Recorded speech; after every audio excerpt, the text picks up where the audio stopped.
Operation కల్లాస్, operation లంగ్డా. యోగి అడ్డా యూపీలో criminals, గ్యాంగ్స్టర్లను నిలువున వణికించేవి ఈ రెండే. మొదటిది మోస్ట్ వాంటెడ్లను ఎన్కౌంటర్లలో లేపేయడం, రెండోది క్రిమినల్స్ను కుంటివాళ్లను చేయడం. ఈ రెండు ఆపరేషన్లను నేరస్తులు తప్పించుకునే యత్నాల్లోనే జరుగుతాయి. ఈ రెండు ఆపరేషన్ల ద్వారా వందల మంది క్రిమినల్స్ కథ ముగించేశారు కూడా. తాజాగా దేశ రాజధాని ఢిల్లీ పోలీసులు కూడా ఆపరేషన్ లంగ్డా నిర్వహించారు. ఫుట్పాత్ పై నిద్రపోతున్న 10 ఏళ్ల బాలికను కిడ్నాప్ చేసి అత్యాచారం చేసి హత్య చేసిన నరరూప రాక్షసుడికి యోగి పోలీస్ స్టైల్లోనే బుల్లెట్ దించేశారు. దీంతో ఢిల్లీలోనూ యోగి మార్క్ ఎన్కౌంటర్ యాక్షన్ మొదలైందన్న చర్చ జరుగుతోంది. ఇంతకు దక్షిణ ఢిల్లీలో అసలేం జరిగింది? 10 ఏళ్ల బాలికను దారుణంగా హత్య చేసిన ఆ నరరూప రాక్షసుడు ఎవరు? ఈ కేసులో రేఖా సర్కారు నెక్స్ట్ యాక్షన్ ఎలా ఉండబోతుంది? Let's watch. ఢిల్లీలో ఘోరం. 10 ఏళ్ల బాలికను బలి తీసుకున్న రాక్షసుడు. నిందితుడిపై కాల్పులు. నెక్స్ట్ యాక్షన్ కి సిద్ధమైన సర్కార్. ఢిల్లీలోనూ యోగి మార్క్ ఆపరేషన్ ఖలాస్ జరగాల్సిందేనా?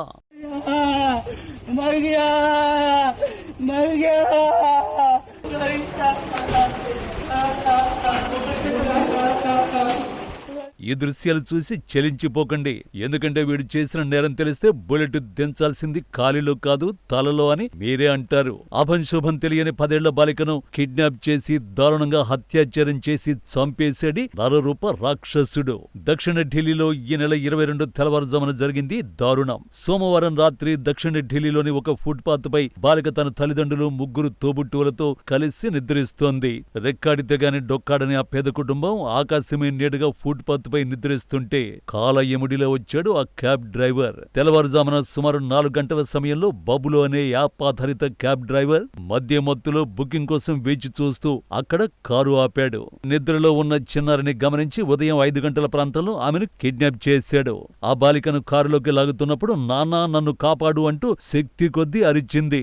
బాలిక అరుపులకు తండ్రి మేల్కొని ఓ కర్ర తీసుకుని కారు వెనుక పరిగెత్తిన ఫలితం లేకపోయింది. కళ్ల ముందే కూతురు మాయమవుతుంటే ఆ కారు వెనుక గుండె పగిలేలా పరిగెత్తిన తండ్రి నిస్సహాయత వర్ణనాతీతం. ఆ వెంటనే బాధితురాలి తండ్రి పోలీస్ కంట్రోల్ రూమ్ కి సమాచారం అందించారు. ఆ వెంటనే ఢిల్లీ పోలీసులు రంగంలోకి దిగారు. కుటుంబ సభ్యుల ఫిర్యాదుతో రంగంలోకి దిగిన ఢిల్లీ పోలీసులు దాదాపు 100కు పైగా సీసీటీవీ కెమెరాలను, జీపీఎస్ డేటాని జల్లెడ పట్టారు. కారు నంబర్ ఆధారంగా వ్యాగనార్ కారును గుర్తించారు. వెంటనే ఆ ప్రాంతంలో రైడ్ బుకింగ్ వివరాలు అందించాలని యాప్ సంస్థలను కోరారు. సీసీటీవీ రూట్ మ్యాప్, జీపీఎస్, నిందితుడి మొబైల్ లొకేషన్ ఆధారంగా వెస్ట్ ఢిల్లీలోని వికాస్పురి ప్రాంతంలో కారును ట్రాక్ చేశారు. అనుమానాస్పద తెల్లటి వ్యాగనార్ కారును గుర్తించి ఘటన జరిగిన 6 గంటల్లోపే నిందితుడిని పట్టుకున్నారు. పోలీసుల విచారణలో నిందితుడు బబ్బులు విప్పిన నిజాలు విని కాకీలే షాక్ అయ్యారు. బాలికను కిడ్నాప్ చేసిన తర్వాత 20 కిలోమీటర్ల దూరంలోని గురుగ్రామ్ ఫరీదాబాద్ రోడ్డుకు తీసుకువెళ్లినట్టు తెలిపాడు. అక్కడ నిర్మానుష్య ప్రాంతంలో కారు ఆపి బాలికను అడవిలోకి తీసుకువెళ్లి అత్యాచారం చేసి స్కార్పుతో గొంతు నిలిమి చంపేసి మృతదేహాన్ని రాళ్ల మధ్య పడేసినట్టు ఒప్పుకున్నాడు. ఆ నరరూప రాక్షసుని బీహార్కు చెందిన బబ్బులుగా గుర్తించారు. అతడికి భార్య, పిల్లలు ఉన్నారు. ఇంత అమానుష్యానికి ఒడిగట్టిన తర్వాత కూడా అతడు ఏమీ ఎరగనట్లు చాలా సాధారణంగా ప్రవర్తించాడు. హత్యానంతరం గుర్గావ్ నుండి పశ్చిమ ఢిల్లీలోని వికాస్పురికి ఓ పాసింజర్ను కూడా డ్రాప్ చేశాడు.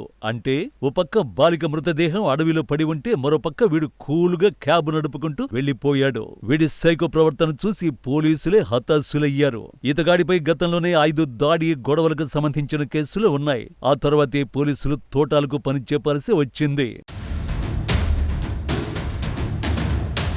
కేసు దర్యాప్తులో భాగంగా మంగళవారం రాత్రి పోలీసులు నిందితుడిని సీన్ రికన్స్ట్రక్షన్ కోసం మండి రోడ్డు ప్రాంతానికి తీసుకువెళ్లారు. ఆ సమయంలో నిందితుడు తప్పించుకోవడానికి ప్రయత్నించి ఓ పోలీస్ అధికారి సర్వీస్ పిస్టల్ ను లాక్కొని కాల్పులు జరిపాడు. వెంటనే పోలీసులు ఆత్మరక్షణ కోసం ఎదురు కాల్పులు జరపడంతో నిందితుడి కాలికి బుల్లెట్ తగిలింది. ప్రస్తుతం అతన్ని మదన్ మోహన్ మాలవ్య ఆసుపత్రికి తరలించి భారీ భద్రత మధ్య చికిత్స అందిస్తున్నారు. అయితే ఇక్కడే అసలు ప్రశ్న తలెత్తుతోంది. గతంలోనే 5 క్రిమినల్ కేసులు ఉన్న వ్యక్తికి అసలు క్యాబ్ నడిపేందుకు ఆన్లైన్ యాప్ సంస్థలు ఎలా పర్మిషన్ ఇచ్చాయన్నదే ఆ ప్రశ్న. డ్రైవర్ల బ్యాక్గ్రౌండ్ వెరిఫికేషన్ చేయడంలో యాప్ సంస్థల నిర్లక్ష్యంపై ఇప్పుడు తీవ్ర దుమారం రేగుతోంది. పాసెంజర్ల భద్రతను గాలి కుదిరేసిన సదరు సంస్థలకు ఢిల్లీ పోలీసులు నోటీసులు జారీ చేశారు. క్రిమినల్ రికార్డు ఉన్న వ్యక్తికి కారు ఇచ్చి తిప్పిన సదరు యాప్ ఆధారిత క్యాబ్ సంస్థపై కూడా యోగి తరహాలోనే కఠినమైన బుల్డోజర్ చర్యలు తీసుకోవాలని, వాటి లైసెన్సులు రద్దు చేయాలని మహిళా సంఘాలు డిమాండ్ చేస్తున్నాయి. నిందితుడిని పోలీసులు అరెస్ట్ చేసిన తర్వాత తమకు అప్పగించాలంటూ మెహ్రౌలి పోలీస్ స్టేషన్ పరిసరాల్లో స్థానికులు, మహిళా సంఘాలు ఆందోళనలు కూడా చేపట్టాయి. మరోవైపు ఇలాంటి నేరస్తుల కథ ముగించడానికి యోగి మోడల్ ఉండాల్సిందే అన్న డిమాండ్లు పెరుగుతున్నాయి. ఉత్తరప్రదేశ్లో తీవ్రమైన నేరాలకు, మహిళలపై అఘాయిత్యాలకు పాల్పడే నిందితుల ఆస్తులను, ఇళ్లను బుల్డోజర్లతో కూల్చివేసే విధానాన్ని ఇక్కడ కూడా అమలు చేయాలని చాలా మంది డిమాండ్ చేస్తున్నారు. నిందితుడి ఆస్తులను తక్షణమే ధ్వంసం చేయాలని సోషల్ మీడియాలో పోస్టులు పెడుతున్నారు.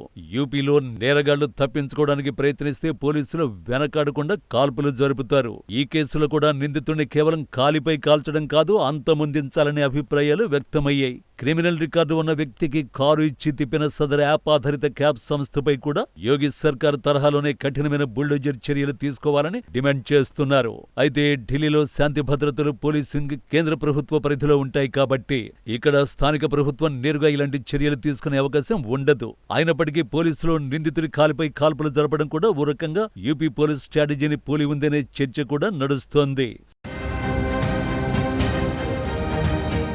శాంతి భద్రతల పరిమితుల వల్లే ఢిల్లీ పోలీసులు నిందితుడి కాలికి బుల్లెట్ తగిలేలా ఆపరేషన్ లంగడాతో సరిపెట్టారనే చర్చ నడుస్తోంది.